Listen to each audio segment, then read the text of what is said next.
A young Muslim named Ali had fallen into a habit of neglecting his daily prayers. One day, while on his way to work, he saw an old man praying in the masjid.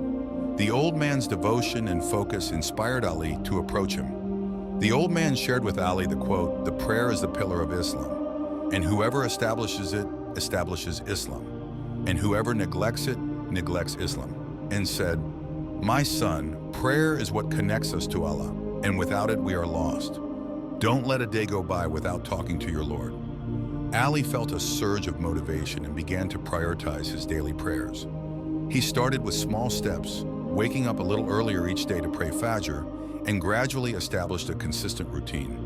He felt a sense of peace and guidance that he had been missing, and his connection with Allah grew stronger. Remember, establishing daily prayer is a powerful way to strengthen your faith and connect with Allah. Start small, be consistent, and let the blessings flow.